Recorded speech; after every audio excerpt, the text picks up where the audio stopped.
బొమ్మల స్టోరీస్. క్రితం ఎపిసోడ్లో జానకి చేసిన మోసం వల్ల ప్రసాద్ జీవితంలో 2 విషయాలు జరిగాయి. ఒకటి, ఆమె చెప్పిన అబద్ధాల వల్ల అతనికి పుష్ప లాంటి అనుకూలవతితో పెళ్లి జరిగింది. అదే సమయంలో తన వాటాగా రావలసిన ఆస్తిని అతను జానకి పేరున రాసి ఇవ్వవలసి వచ్చింది. దానితో కట్టుబట్టలతో వీధిన పడ్డ ఆ కొత్త జంట జీవితం ఎలా ఉండబోతుందో ఈ ఎపిసోడ్లో చూద్దాం. పుష్ప, మా చెల్లి చేసింది ఖచ్చితంగా తప్పే. నా గురించి అబద్ధాలాడి మీ వాళ్ళను మోసం చేసింది. అలాంటి నా కోసం మీ కన్నవాళ్ళని నువ్వు ఎదిరించావు. ఇది కరెక్టు కాదేమో. నువ్వు కాస్త శాంతంగా ఉండవలసిందేమో. లేదండి, నేను పుట్టిన దగ్గర్నుంచి ఆ ఇంట్లో పరిస్థితులు నేను చూస్తూనే ఉన్నాను. మా నాన్న అంత సక్రమమైన వాడయ్యుంటే నేను చదువు లేకుండా ఇంట్లోనే ఉండేదాన్నా. అయినా ఇప్పుడు అవన్నీ ఎందుకులేండి. మీరు ఎక్కడ ఉంటే నేను అక్కడే. కానీ ఇప్పుడు నాకు ఉండడానికి చోటు కూడా లేదు కదా అని అన్నాడు. ఇంతలో ప్రసాద్ ప్రాణస్నేహితుడు విశ్వం అక్కడికొచ్చాడు. ఏరా ప్రసాదం, తినేనా మా చెల్లాయ్? రారా విశ్వం, ఇదిగో మీ చెల్లి పుష్ప. వీడు నా ఒక్కగానొక్క ప్రాణస్నేహితుడు విశ్వ. చాలే ఆపరా. ప్రాణ స్నేహితుడు, ప్రాణ సమానుడు, ఓల్డ్ సినిమాలో ఉత్తరం రాసినట్టు ఆ భాషేంటి? చూడమ్మా చెల్లాయ్, వీడు ఒట్టి అమాయకుడు. అందర్నీ చాలా తేలిగ్గా నమ్మి మోసపోతుంటాడు. మీ ఆడపడచు జానకి దగ్గర మోసపోయినట్టే అంటూ అసలు విషయం తనకి తెలిసిందని చెప్పాడు. అందుకే ప్రసాద్ మంచితనాన్ని, అమాయకత్వాన్ని కాసేపు తనకున్న చనువుతో తిట్టిపోశాడు. ఆ స్నేహితులిద్దరి మాటలు వింటూ పుష్ప నవ్వుతూ ఉంది. కాసేపటికి ప్రసాద్ విశ్వంతో, విశ్వం, ఇక చాలా ఆపరా. నువ్వు ఎన్నన్నా ఎంతసేపు అన్నా నేను ఇలాగే ఉంటాను. నువ్వు అలానే అంటూనే ఉంటావు. ఆ మాట నిజమేలే. సరే, నేనిప్పుడొచ్చిన పనేంటంటే, మా మామయ్య గారి అబ్బాయి ఒకడు గుజరాత్లో కంపెనీలో పనిచేస్తున్నాడు. అక్కడ ఒక మెకానిక్ అవసరం ఉందంట. నువ్వు వెంటనే బయలుదేరి వెళ్ళి ఆ ఉద్యోగంలో చేరు. 1 నెల అక్కడే ఉండి జీతం వచ్చిన తర్వాత చెల్లాయిని తీసుకెళ్దువు గాని. అప్పటి వరకు చెల్లాయి మా ఇంట్లోనే ఉంటుంది. ఇంతలో పుష్ప లోపల్నుంచి వస్తూ, అయ్యో, మీకెందుకన్నయ్యా ఆ శ్రమ? చూడమ్మా చెల్లాయ్, నేను చాలా మొండోడ్ని. అవునో కాదో మీ ఆయన్నడుగు. నేను ఏ మాటైనా ఒకసారే చెబుతాను. కాబట్టి వాడు గుజరాత్లో వెళ్ళి పనిలో చేరుతాడు. 1 నెలైన తర్వాత నిన్ను తీసుకువెళ్తాడు. అప్పటి వరకు నువ్వు మా ఇంట్లో ఉంటావు అంతే. అంటూ కష్టంలో ఉన్న తన స్నేహితుడిని ఆదుకోవడంలో కూడా అతని ప్రేమ ఏంటో చూపించాడు. ఆ విధంగా తోడబుట్టిన వాళ్లతో మోసగింపబడిన ప్రసాద్ గత్యంతరం లేని పరిస్థితుల్లో గుజరాత్ వెళ్లడానికి, పుష్పని తన స్నేహితుడింట్లో ఉంచడానికి ఒప్పుకున్నాడు. ఆ రాత్రి విశ్వం ఇంట్లో బస చేసిన ఆ కొత్త దంపతులు తమ గదిలో, పుష్ప, నిన్నొక్కదాన్నే వదిలి వెళ్ళాలంటే నాకు మనసు రావటం లేదు. నువ్వు వచ్చిన వేళా విశేషం చూశావా ఎంత మంచిదో. రోడ్డు మీద పడ్డ మన జీవితాల్లోకి ఒక కొత్త ఆశ వచ్చింది. నేను 1 నెలైన తర్వాత అక్కడ ఇల్లు, సదుపాయాలు ఏర్పాటు చేసి వచ్చి నిన్ను స్వయంగా తీసుకెళ్తాను. సరేనండి, మీరు చెప్పినట్లే చేద్దాం.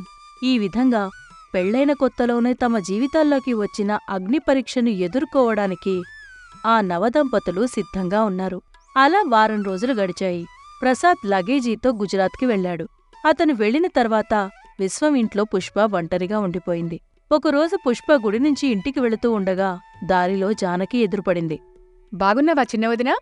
అంటూ ఎక్కడలేని ప్రేమ ఒలకబోసింది. కాని జానకిని పట్టించుకోకుండా పుష్ప తన దారిని తాను వెళ్ళిపోతుంది. అప్పుడు ఆమె వెనకాలే వెళుతూ జానకి, వదినా, నేను చేసింది తప్పే ఒప్పుకుంటున్నాను.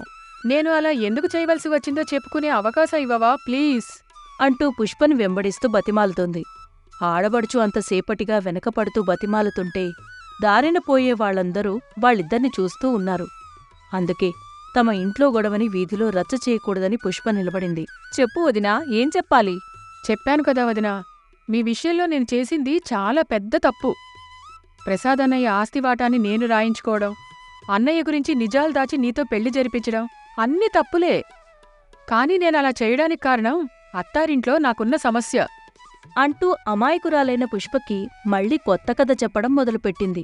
పాపం, దారిలో కనిపించిన ఆడబిడ్డ కన్నీరు పెట్టుకుంటూ చెప్పుకుంటుందని పుష్ప కూడా జానకి చెప్పిందంతా నిజమే అనుకుని నమ్మింది.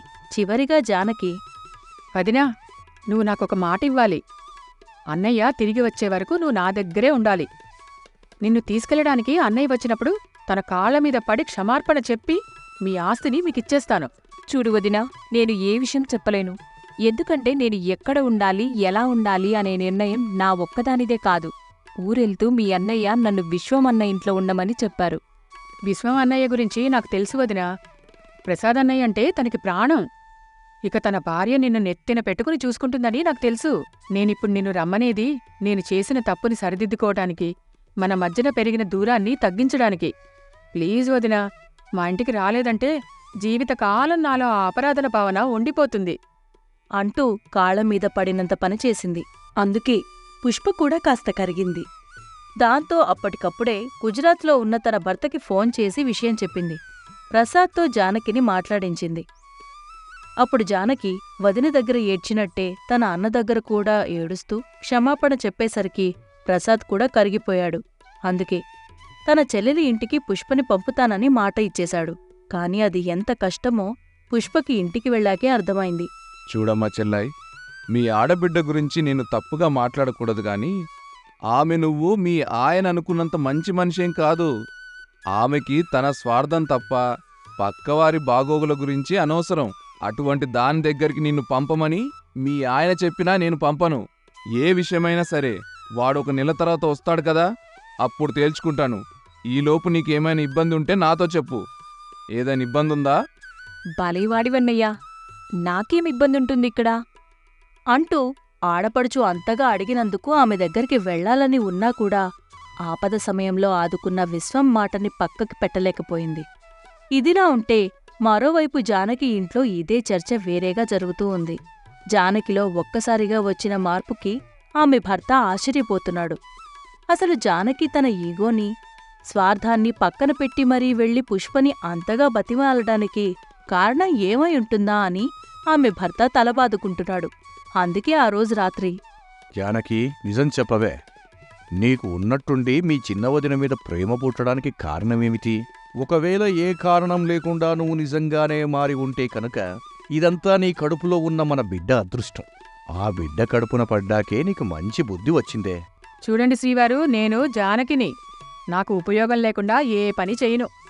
ఇప్పుడు మీరే అన్నారుగా నా కడుపులో ఉన్న మన బిడ్డ అని. ఆ బిడ్డ కోసమే ఇప్పుడు చిన్న వదిన్ని మన ఇంటికి తీసుకురావాలనుకున్నాను. ఈ సమయంలో నేను పనులు చేయకుండా ఉండటానికి, నన్ను చూసుకోవడానికి ఒక పని మనిషి గాని ఆయాని గాని పెట్టుకోవాలి. వాళ్ళని పెట్టుకుంటే మనకి చాలా ఖర్చవుతుంది. అందుకే ప్రేమ పేరుతో మా చిన్నవదిన్ని ఇక్కడికి తీసుకొస్తే నాకు కాన్పయ్యి బిడ్డకు ఏడాది వచ్చేవరకు మనకి జీతం లేని పని మనిషిలా ఉంటుందని. కాని అంతా సవ్యంగా జరుగుతుందనుకుంటే ఆ పిచ్చోడి విశ్వం వల్ల నా ప్లాన్ బెడిసి కొట్టింది. ప్రసాద్ అన్నయ్యని వాడి పెళ్ళాన్ని బుట్టలో వేశాను కాని ఆ విశ్వంగాడు అలా అడ్డం పడతాడనుకోలేదు అంటూ నిస్సిగ్గుగా తన భర్తతో చెప్పింది. అప్పుడు, చిచి, నీచురాల, కడుపుతో ఉన్నావని ఊరుకుంటున్నాను. లేకపోతే నువ్వు చేసిన ఆలోచనకి చావగొట్టేవాడిని. పాపం ఆ అమాయకుల్ని మోసం చేసి వాళ్ళ ఆస్తిని లాక్కోవడమే కాకుండా ఇప్పుడు నీ అవసరం తీర్చుకోవడానికి వాళ్ళని నీ కాళ్ల దగ్గర పని మనిషిలా చేద్దామనుకుంటున్నావా? నేను వెంటనే ప్రసాద్ బావకి ఫోన్ చేసి నీ బుద్ధి బయటపెడతాను. చూడండి శ్రీవారు, మన పెళ్ళైన 6 ఏళ్లకి నాకు మొదటిసారి గర్భం వచ్చింది. ఇప్పుడు మీరు అలాంటి పిచ్చి పిచ్చి వేషాలు వేసి ఈ విషయాలన్నీ అన్నయ్యకి గాని చెప్పారంటే నేను నా కడుపు పోగొట్టుకోవడానికి కూడా ఆలోచించను. మీకు నేను నా బిడ్డ కావాలో మా అన్నా వదనలు కావాలో మీరే నిర్ణయించుకోండి అంటూ తన భర్తని బ్లాక్మెయిల్ చేసింది. అలా రోజులు గడుస్తున్నాయి. నెల రోజుల్లో వస్తానన్న ప్రసాద్కి పని ఒత్తిడి వల్ల సెలవులు దొరకక రాలేకపోయాడు. ఇటు జానకి గర్భం నెలకి పెరుగుతూ వస్తుంది. మరోవైపు విశ్వం పట్టుదల వల్ల జానకి వేసిన ప్లాన్ నెరవేరలేదు. అలా ఉన్న సమయంలో ఒకసారి విశ్వం తన బైక్ మీద ఇంటికి వస్తుండగా ఒక పెద్ద యాక్సిడెంట్ జరిగింది. ఆ ప్రమాదంలో విశ్వం అక్కడికక్కడే చనిపోయాడు. విషయం తెలిసి ప్రసాద్ సెలవు పెట్టుకుని వచ్చేశాడు.